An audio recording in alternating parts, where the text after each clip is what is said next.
വണ്ടി വിടൂല.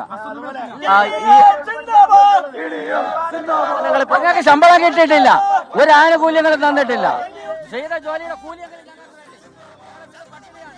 ഞങ്ങളുടെ കുടുംബം പട്ടിണിയാണ്. വീട്ടിൽ പോകാൻ നിവർത്തിയില്ല, കടക്കാരെ കൊണ്ട് നിവർത്തിയില്ല. ഞങ്ങൾക്ക് ചെയ്ത ജോലിയുടെ കൂലിയെങ്കിലും കിട്ടണം, അല്ലെങ്കിൽ അതെന്ന് തരാൻ പറ്റുമെന്നുള്ള കൃത്യമായ ഒരു മറുപടി പറയണം. പറഞ്ഞേ തീരൂ. ഞങ്ങൾക്ക് ജീവിക്കാൻ വേറെ നിവർത്തിയില്ല, വേറെ മാർഗമില്ല. ഞങ്ങൾ KSRTC എന്ന സ്ഥാപനത്തെ മാത്രം ആശ്രയിച്ച് ജീവിക്കുന്നവരാണ്. മറ്റു തൊഴിലൊന്നും പോകാൻ പറ്റാത്തൊരവസ്ഥയാണ്. ആ ഒരു സാഹചര്യത്തിലൂടെ മുന്നോട്ട് പോകുമ്പോൾ ഞങ്ങൾക്ക് ചെയ്ത ജോലിയുടെ കൂലി തന്നേ മതിയാവൂ. വലിയ സമരം ഇപ്പോൾ നടത്തുന്നുണ്ട്. വാഹനങ്ങൾ ഇത്രയും നേരം സമാധാനപരമായിരുന്നു സമരം, ഇപ്പോൾ സമരം കടുപ്പിക്കുകയാണ്. ഞങ്ങൾ ഇത്രയും നേരം സമാധാനപരമായിട്ട് ശമ്പളത്തിന് വേണ്ടിയാണ് സമരം ചെയ്തത്. ശമ്പളം കിട്ടാതെ മനസ്സൊന്നും ഇന്നലെ ഇവിടുത്തെ ഒരു തൊഴിലാളി മരിച്ചു വീണു. ഇതൊക്കെ സർക്കാരും മാനേജ്മെന്റും ഈ പറയുന്ന വകുപ്പ് മന്ത്രിയും കാണണ്ടേ?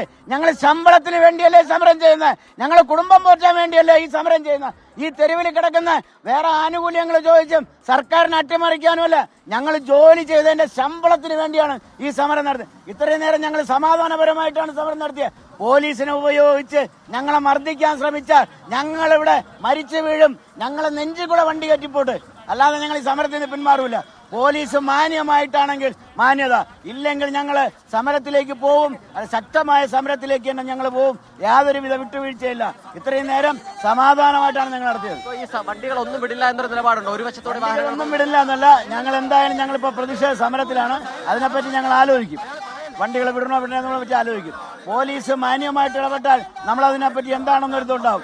ഞങ്ങൾ പണിമുടക്കിന് നോട്ടീസ് കൊടുത്തിട്ട് പോലും ഈ മന്ത്രി ഞങ്ങളെ ചർച്ചയ്ക്ക് വിളിക്ക്, ഞങ്ങളുമായിട്ടൊന്ന് ഡിസ്കസ് ചെയ്യാൻ പോലും മന്ത്രി തയ്യാറായിട്ടില്ല. ആ മന്ത്രി ഇന്നലെയും പറഞ്ഞു ഞാൻ ശമ്പളം കൊടുത്തുവെന്ന്. ഈ സർക്കാർ അധികാരത്തിൽ വന്നതിന് ശേഷം മന്ത്രി മാറി മാറി വന്നതിന് ശേഷം ഒരു ദിവസം പോലും, ഒരു മാസം പോലും ഞങ്ങൾക്ക് കൃത്യമായി ശമ്പളം കിട്ടിയില്ല. ആ ശമ്പളത്തിന് വേണ്ടി, ജോലി ചെയ്ത ശമ്പളത്തിന് വേണ്ടി, ജോലി ചെയ്ത കൂലിക്ക് വേണ്ടിയാണ് ഈ സർക്കാരിന്റെ മുന്നിൽ ഞങ്ങൾ ഈ ഒരു പ്രതിഷേധ സമരമായിട്ട് ഈ റോഡിൽ കിടക്കുന്നത്. സർക്കാരിനെ അട്ടിമറിക്കാനല്ല, ഭരണം പിടിക്കാനല്ല, ജോലി ചെയ്ത കൂലിക്ക് വേണ്ടിയാണ് ഈ റോഡിൽ ഇവിടെ കിടക്കുന്നത്. അത് മനസ്സിലാക്കണം. ചിലയിടങ്ങളിൽ വാഹനങ്ങൾക്ക് ഉൾപ്പെടെ കേടുപാടുണ്ടാക്കിയിട്ടുണ്ട്. അങ്ങനെ ഞങ്ങൾ ഒരിടത്തും ഒരു വാഹനങ്ങൾക്കും കേടുപാടുണ്ടാക്കിയിട്ടില്ല. മറ്റ് നേരത്തെ ഉണ്ടായിരുന്ന, ഇപ്പൊ ഞങ്ങളെ ഈ സമരം പൊളിക്കാൻ നിൽക്കുന്ന CIT സംഘടന മുമ്പൊക്കെ സമരം ചെയ്തപ്പോ വണ്ടികൾ കേടുപാട് പറ്റിയിട്ടുണ്ട്, വണ്ടികൾ നശിപ്പിച്ചിട്ടുണ്ട്, എഞ്ചിൻ ഞങ്ങൾ ഒരു കേടുപാടും ചെയ്യാൻ ആഹ്വാനം കൊടുത്തിട്ടില്ല. അങ്ങനെ ഒരു അക്രമ സമരത്തിലേക്ക് ഞങ്ങൾ പോവില്ല. അത് ഞങ്ങളുടെ പൊതു തത്വമാണ്. ഇപ്പോൾ ഞങ്ങൾ പ്രതിഷേധം നടത്തിയപ്പോൾ പോലീസ് അനാവശ്യമായി ഇടപെട്ടത് കൊണ്ടാണ് ഞങ്ങൾ ഇത്തരത്തിലൊരു പ്രതിഷേധമായിട്ട് പോകുന്നത്.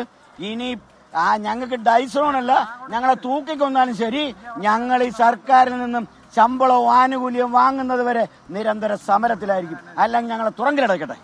അങ്ങനെയാണ്. അതായത് കടുത്ത നിലപാടിലാണ് ഈ സമരക്കാർ ഉള്ളത്. നേരത്തെ ഇപ്പോൾ വാഹനങ്ങൾ ഈ സമരക്കാർ ഒരു വശത്ത് നിന്ന് കടത്തിവിടുന്നുണ്ട്. നേരത്തെ ഈ വാഹനങ്ങളൊന്നും കടത്തിവിടാൻ സമരക്കാർ തയ്യാറായിരുന്നില്ല. പോലീസുകാരുമായി ഒരു വാക്ക് തർക്കം ഉണ്ടായതിന് പിന്നാലെയാണ് മുഴുവൻ വാഹനങ്ങളും തടഞ്ഞിടാൻ പ്രവർത്തകർ തീരുമാനിച്ചത്. അതിനുശേഷം ഇപ്പോൾ പോലീസ് ഒരു വശത്ത് നിന്ന് വാഹനങ്ങൾ കടത്തിവിടുന്ന സാഹചര്യമാണ് നിലവിലുള്ളത്.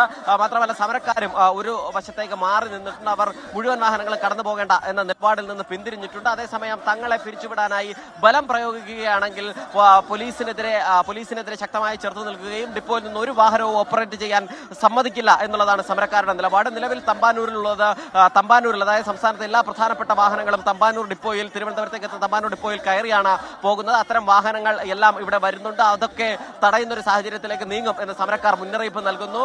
അതല്ലാതെ തന്നെ തമ്പാനൂർ ഡിപ്പോയിൽ നിന്ന് തന്നെ സ്വന്തമായി ഓപ്പറേറ്റ് ചെയ്യുന്നത് 49 വാഹനങ്ങളാണ്. ആ 49 വാഹനങ്ങളും ഇന്ന് നേരത്തെ മുതൽ തന്നെ ഓപ്പറേറ്റ് ചെയ്തിട്ടുണ്ട്. തിരുവനന്തപുരം ജില്ലയിൽ ഈ സമരം ഏറെക്കുറെ ഭാഗികമെന്ന് പോലും പറയാൻ കഴിയാത്തൊരു സാഹചര്യമാണുള്ളത്. കാരണം മിക്കയിടങ്ങളിലും പരമാവധി സർവീസുകൾ നടത്തുന്നുണ്ട്. പാറശാല ഡിപ്പോയിലാകട്ടെ ഒരു സർവീസ് അധികം, സാധാരണഗതിയിൽ നടത്തുന്നതിലും ഒരു സർവീസ് അധികമാണ് നടത്തുകയും ചെയ്യുന്നത്. താൽക്കാലിക ജീവനക്കാരെ കൊണ്ടാണ് ഈ സമരം ചെയ്യാൻ. ചില ജീവനക്കാർ സമരം ചെയ്യുന്നുണ്ട്, എല്ലാ ഡിപ്പോകളിലും അത്തരത്തിലുള്ള ജീവനക്കാരുണ്ട്. പക്ഷേ താൽക്കാലിക ജീവനക്കാരെ ഉപയോഗിച്ചുകൊണ്ട് ഈ സമരത്തെ നേരിടുകയാണ് സർക്കാർ നിലവിൽ ചെയ്യുന്നത്. ഇപ്പോഴും ഒരു ബസ്സിന്റെ മുൻപിൽ കുത്തിയിരുന്ന് പ്രവർത്തകർ മുദ്രാവാക്യം വിളിക്കുകയാണ്. എന്നാൽ എല്ലാ ബസ്സും പോകേണ്ടതില്ല, തടയണം എന്നൊരു നിലപാടിലേക്ക് പ്രവർത്തകർ ഇതുവരെ എത്തിയിട്ടുമില്ല.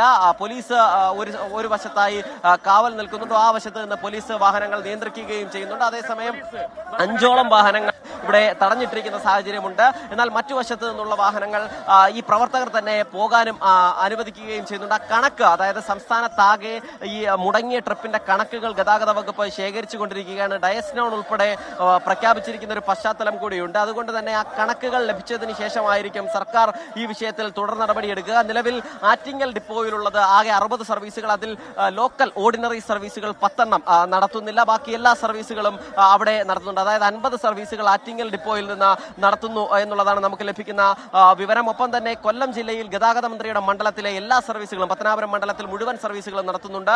കുളത്തൂപ്പുഴയിൽ ഒരു സർവീസ് മാത്രമാണ് മുടങ്ങിയിരിക്കുന്നത്. 31-ൽ 30 സർവീസ് നടത്തുന്നുണ്ട്.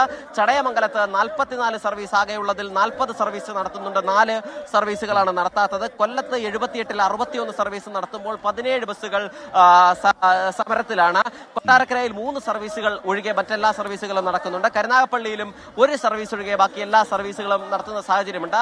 ഈ ഡിപ്പോയിലൊക്കെ നിരവധി ജീവനക്കാർ അതേസമയം സമരത്തിലുണ്ട്. പക്ഷേ അതിനെ മറികടന്ന് തിരുവനന്തപുരം തമ്പാനൂർ KSRTC ബസ് സ്റ്റേഷനിൽ നിന്ന് സലീം മാലിക്കാണ് വിവരങ്ങൾ നൽകിയത്. 2-3 ബസ്സുകളുടെ മുന്നിൽ ഈ സമരക്കാർ കയറി നിന്ന് യാത്ര മുടക്കിയിരിക്കുകയാണ്. കാരണം ഇതുവരെ കുഴപ്പമില്ല, സുഗമമായി ബസ് സർവീസുകൾ നടത്തിക്കൊണ്ടിരിക്കുകയായിരുന്നു കേരളത്തിന്റെ പല ഭാഗത്തും. എന്നാൽ തമ്പാനൂർ ബസ് സ്റ്റേഷനിൽ നിന്നുള്ള ദൃശ്യമാണ് പ്രേക്ഷകർ കണ്ടത്.